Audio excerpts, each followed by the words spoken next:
নমস্কার, খবর শুনছেন বাংলার সংবাদ চ্যানেল থেকে। আজ 23 তারিখ সোমবার। জানাবো আজকের 20টি গুরুত্বপূর্ণ তাজা খবর। শুরুতেই সংবাদ শিরোনাম। ভবানীপুরে মমতার বিরুদ্ধে পুনম বেগম, নন্দীগ্রামে শুভেন্দুর বিরুদ্ধে হুমায়ুন। কাকে দাঁড় করালেন জানেন? তুই এমন দিনে এলি, তাপসকে দেখা মাত্রই বললেন সুপ্তি। তাপস রায়ের প্রত্যুত্তর।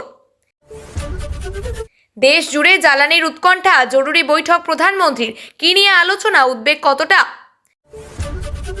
দিব্যি প্রচার সারছিলেন, হঠাৎ দোকানে ঢুকে চপ ভাজতে শুরু করে দিলেন বিজেপির প্রার্থী। কংগ্রেস নেতার গাড়ি থেকে উদ্ধার পিস্তল, ভোট বঙ্কে চড়ছে উত্তাপ। 200 ফুট উঁচু তখন হঠাৎ ছিঁড়ে গেল রোপওয়ের কেবেল, পুজো দিতে গিয়ে মর্মান্তিক পরিণতি পুণ্যার্থীদের। 8 কিলোমিটার হিঁচড়ে নিয়ে গেল ট্রেন, সব তালগোল পাকিয়ে বাংলাদেশের রেলগেটে বাস ট্রেনের ভয়াবহ সংঘর্ষ, মৃত অন্তত 12। পবিত্রকরের বাড়ির সামনে চোর চোর স্লোগান, শুভেন্দুর সভার পরেই তপ্ত নন্দীগ্রাম।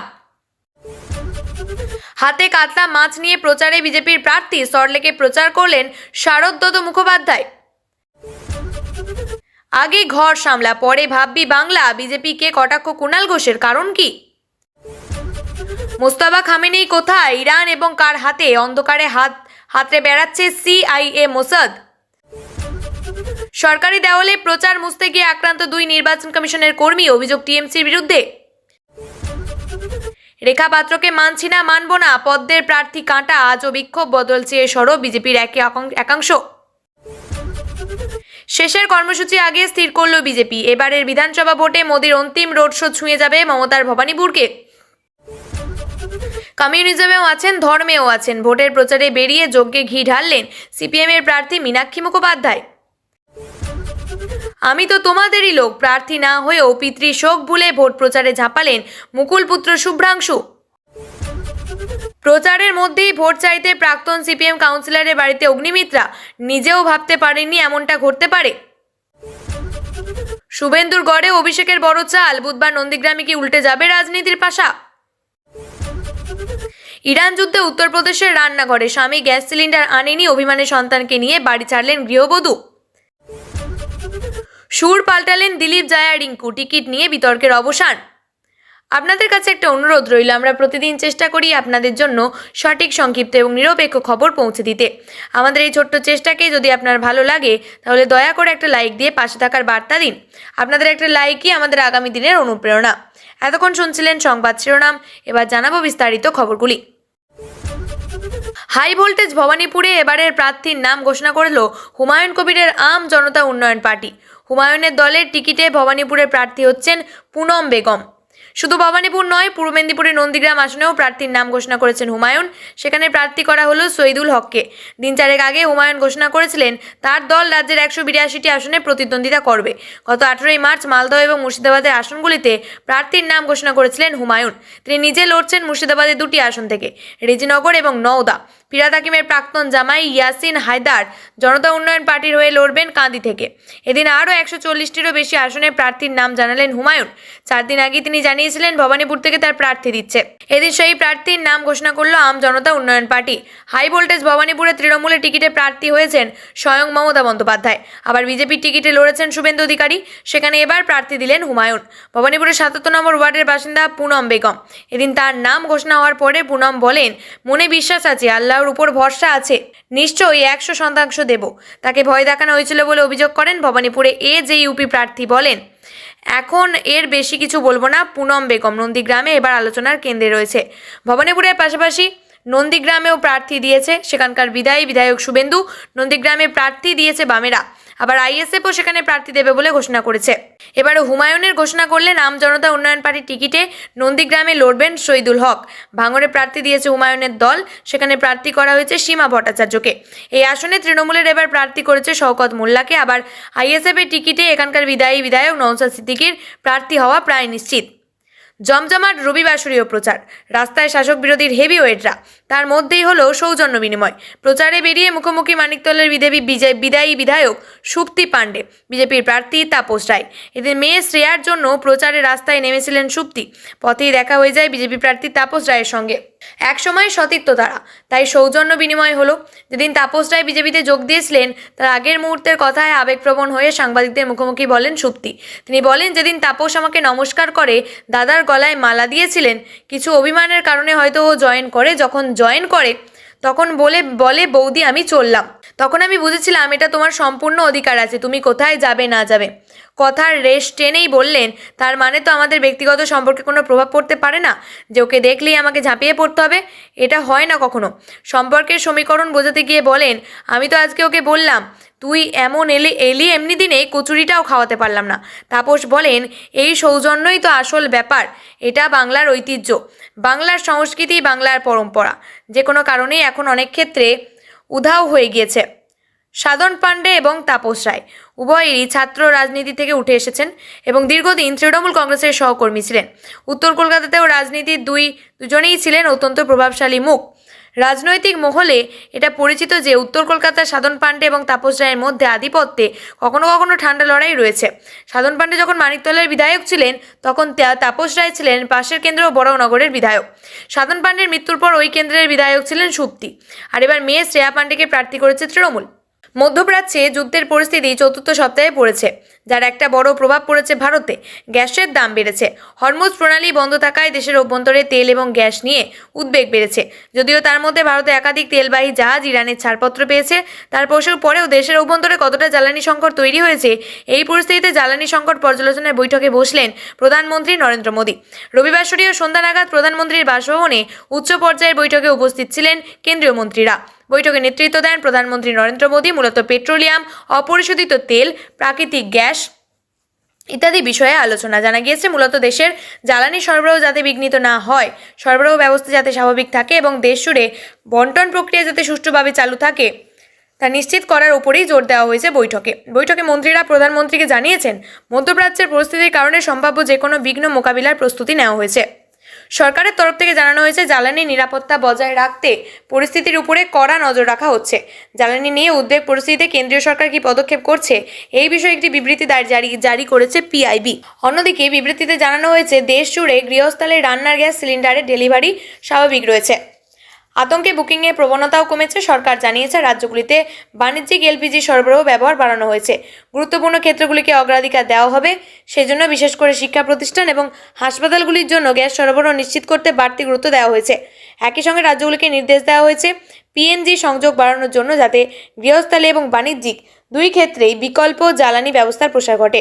গ্যাস মজুত করে রাখা বা কালোবাজারি রুখতে বিভিন্ন রাজ্য ও কেন্দ্রশাসিত অঞ্চলে অভিযান চালানো হচ্ছে। প্রশাসনের নজরদারি আরও জোরদার করা হচ্ছে। দেশের সব বড় বন্দরগুলিতে স্বাভাবিকভাবেই কাজকর্ম চলছে এবং কোথাও সমস্যা নেই বলে জানানো হয়েছে। মধ্যপ্রাচ্য এবং পশ্চিম এশিয়ার সাম্প্রতিক পরিস্থিতি গিয়ে কড়া নজর রাখছে কেন্দ্র। সেই সঙ্গে ওই অঞ্চলে বসবাসকারী ভারতীয়দের নিরাপত্তাকে সর্বোচ্চ অগ্রাধিকার দেওয়া হচ্ছে। উল্লেখ্য, পশ্চিম এশিয়ার যুদ্ধের জেরে বিশ্বজুড়ে জ্বালানি সংকট তৈরি হয়েছে। 12ই মার্চ প্রধানমন্ত্রী মোদী এই পরিস্থিতিকে ধৈর্য এবং সচেতনতার সঙ্গে মোকাবিলার আহ্বান জানান। তিনি আরও বলেন, আন্তর্জাতিক সরবরাহ ব্যবস্থায় যে বিঘ্ন ঘটেছে তা কাটিয়ে ওঠার জন্য সরকার নিয়ন্ত্রণ চালিয়ে যাচ্ছে। এদিকে পরিস্থিতি মোকাবিলায় প্রধানমন্ত্রী নরেন্দ্র মোদী ইতিমধ্যে সৌদি আরব, সংযুক্ত আরব আমিরশাহী, Qatar, Bahrain, Kuwait, Jordan, France, Malaysia, Israel এবং ইরানের রাষ্ট্রপ্রধানের সঙ্গে টেলিফোনে কথা বলেছেন। প্রচারে বেরিয়েছেন, কর্মীদের সঙ্গে দিব্যি প্রচার সারছিলেন। হঠাৎ একটি দোকানে ঢুকে পড়লেন প্রার্থী, আর দোকানে ঢুকে নিজের হাতে চপ বেগুনি ভাজতে শুরু করে দিলেন। রবিবারের এই ছবি দেখা গেল বাঁকুড়ার ছাতনায়। প্রচারের মাঝে চপ বেগুনি ভাজলেন ছাতনার বিজেপির প্রার্থী সত্যনারায়ণ মুখোপাধ্যায়। হঠাৎই তিনি দোকানে ঢুকে এই চপ বেগুনি ভাজতে শুরু করেন। অন্যদিকে তার কারণ জানতে গিয়ে মুখ্যমন্ত্রী মমতা বন্দ্যোপাধ্যায় কটাক্ষ করলেন ছাতনার বিজেপি প্রার্থী। রবিবার প্রচারে বেরিয়ে দোকানে ঢুকে চপ ভেজে দলীয় কর্মীদের খাওয়ালেন ছাতনার বিজেপি প্রার্থী সত্যনারায়ণ মুখোপাধ্যায়। চপ ভাজার ফাঁকে ফাঁকে তার কটাক্ষ, রাজ্যের শিক্ষিত বেকাররা চাকরি না দিয়ে চপ ভাজার পরামর্শ দিয়েছিলেন মুখ্যমন্ত্রী। সেই পরামর্শ মেনেই তিনি প্রচারের ফাঁকে এমন চপ ভাজার সিদ্ধান্ত নিয়েছেন। বেকারত্ব দূর করতে এবং আত্মনির্ভরশীলতার বার্তা দিতে চপ ভাজার পরামর্শ দিয়েছিলেন মমতা বন্দ্যোপাধ্যায়। এবার ভোটের বাংলায় মুখ্যমন্ত্রীর সেই পরামর্শকে তীব্র কটাক্ষ করলেন বিজেপি প্রার্থী সত্যনারায়ণ মুখোপাধ্যায়। তিনি বলেন, আমিও একজন শিক্ষক। এই রাজ্যে শিক্ষক নিয়োগ দুর্নীতির জন্য 26,000 জনের চাকরি গিয়েছে। সবাই তো আর দুর্নীতি করে চাকরি পায়নি, অনেকেই নিজের যোগ্যতায় চাকরি পেয়েছিলেন। কয়েক বছর চাকরি করার পরে মুখ্যমন্ত্রী তাদের চপ ভাজতে পরামর্শ দিয়েছেন, যা অত্যন্ত হাস্যকর। তাই চপ ভেজে প্রতিবাদ জানালেন তিনি। বিধানসভা নির্বাচনের প্রচারে নানান দৃশ্য অবশ্য দেখা গিয়েছে। গতকাল হুগলির পুরসুরাতে গৃহস্থের হেসেলে ঢুকে রুটি বেলতে বেলতেই ভোট চাইলেন সেখানকার তৃণমূল প্রার্থী পার্থ হাজারি। আবার গতকাল দেখা যায় বীরভূমের দুবরাজপুরে বিজেপি প্রার্থী অনুপ কুমার সাহা প্রচারে বেরিয়ে একজনের দাড়ি কামাতে বসে পড়েন। কংগ্রেসের প্রাক্তন বিধায়কের গাড়ি থেকে উদ্ধার 7mm পিস্তল। মালদহে কংগ্রেসের প্রাক্তন বিধায়ক তথা মালদহ জেলা কংগ্রেসের সভাপতি মোত্তাকিন আলমের বাড়ি থেকে আগ্নেয়াস্ত্র উদ্ধারের ঘটনায় চাঞ্চল্য তৈরি হয়েছে। তবে গাড়িতে সেই সময় মোতায়েন আলম ছিলেন না, ছিলেন তার আত্মীয় স্বজন। কংগ্রেসের দাবি এটা সম্পূর্ণভাবে একটি অনিচ্ছাকৃত ভুল, যার পিছনে কোনো অসৎ উদ্দেশ্য নেই। আগ্নেয়াস্ত্রটি লাইসেন্স প্রাপ্ত। পুরাতন মালদহের 12 নম্বর জাতীয় সড়কের চেঁচু মোড়ে নাকা চেকিং চলাকালীন একটি স্করপিও গাড়ি আটক করে মালদা থানার পুলিশ। তল্লাশির গাড়ির সামনে ডিকি থেকে একটি 7mm পিস্তল উদ্ধার হয়। এরপর গাড়িতে থাকা 6 জন যুবককে গ্রেপ্তার করা হয়। পুলিশ আগ্নেয়াস্ত্র সহ আগ্নেয়াস্ত্র বাজেয়াপ্ত করেছে। পুলিশ সূত্রে জানা গিয়েছে, ধৃতদের বাড়ি ইংরেজবাজার শহরের ফুলবাড়ি এবং কমলাবাড়ি এলাকায়। তার প্রাক্তন বিধায়ক মোস্তাকিন আলমের আত্মীয় বলেই জানা গিয়েছে। এই ঘটনায় কংগ্রেসের জেলা কার্যনির্বাহী সদস্য মান্তু ঘোষ জানান, উদ্ধার হওয়া আগ্নেয়টি বৈধ, লাইসেন্সপ্রাপ্ত এবং প্রাক্তন বিধায়কের ব্যক্তিগত ব্যবহারের জন্য রাখা হয়েছিল। ঈদের আগে ব্যস্ততার মাঝে সেটি ভুলবশত গাড়িতে থেকে যায়। পরে আত্মীয়রা গাড়ি ব্যবহার করায় এই পরিস্থিতি সৃষ্টি হয়। তিনি আরও বলেন, এটিকে রাজনৈতিকভাবে অন্য খাতে ঘোরানোর চেষ্টা হচ্ছে, কিন্তু এর পিছনে কোনো অসৎ উদ্দেশ্য নেই।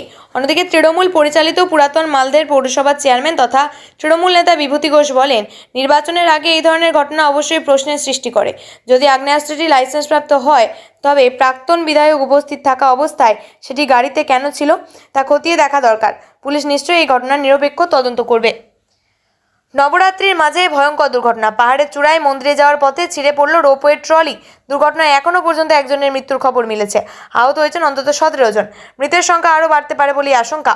রবিবার 22 মার্চ ভয়াবহ দুর্ঘটনাটি ঘটেছে ছত্তিশগড়ের মহাসমুন্দ জেলায়।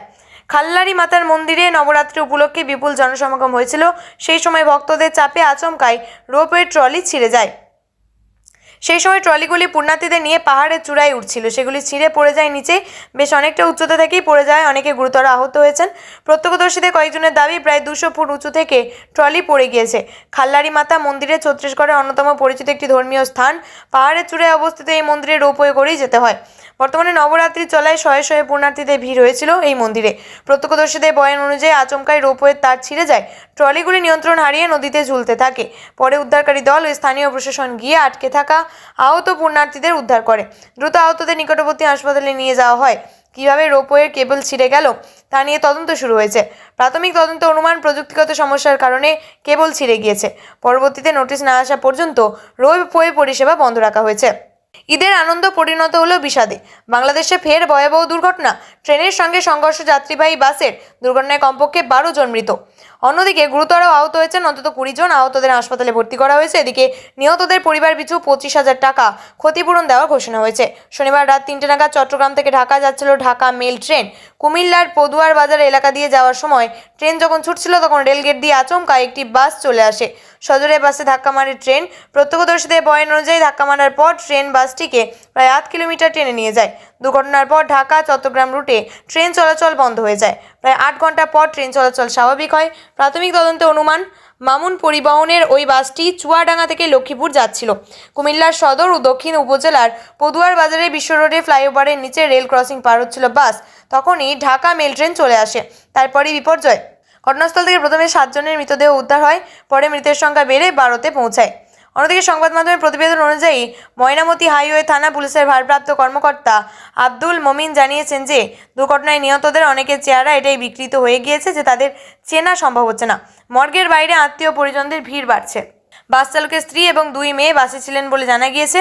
দুর্ঘটনায় তাদেরও মৃত্যু হয়েছে। ভয়াবহ দুর্ঘটনা কিভাবে ঘটলো তা এখনও জানা যায়নি। প্রাথমিকভাবে অনুমান, রেলগেট সঠিক সময়ে বন্ধ হয়নি, তার জেরে বাস ট্রেনের সংঘর্ষ হয়।